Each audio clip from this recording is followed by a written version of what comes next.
Good afternoon বন্ধুরা, কে কোত্থেকে আমার ভিডিওটা দেখছো কমেন্টে জানাবে। আজকে নতুন একটা ব্রাঞ্চ ওপেন হতে চলেছে AHM অম্বিকা হাইপার মার্টের। এদিকে সোজা দত্তফুলিয়া আমার এক দোকান থেকে 7 কিলোমিটার, এবং এদিকে সোজা বগুলা থেকেও 7 কিলোমিটার। তো দোকানের অনেক সামগ্রী চলে এসছে।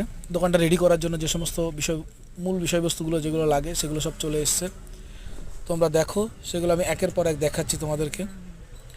দেখো, র্যাক লাগানোর জন্য যে জিনিসগুলো দরকার সেগুলো চলে এসছে। ছেলেদের চুল পুতুলের আর কি, চুলটা চলে এসছে। এদিকে পুতুলগুলো রয়েছে, ঠিক আছে। এগুলো এখনও রেডি করিনি, যেদিন রেডি করব তো সেদিনও আমি ভিডিও করে তোমাদেরকে সকল বন্ধুদেরকে আমি দেখাবো, কোনো সমস্যা নেই। দেন এদিকে হ্যাঙ্গার ট্যাঙ্গার সবগুলোই আছে, এগুলো এখনও সেট আপ হয়নি, সেট আপ করবো আর ভিডিও করবো, তোমাদেরকে সকলকে দেখাবো, কোনো সমস্যা নেই।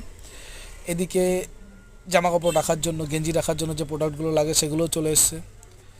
তো এদিকে হ্যাঙ্গারগুলো আছে, ঠিক আছে। সুন্দর সুন্দর হ্যাঙ্গার এসে রেডি করবো আর তোমাদের সঙ্গে শেয়ার করবো ভিডিওটা। অসংখ্য ধন্যবাদ, থ্যাংক ইউ সো মাচ।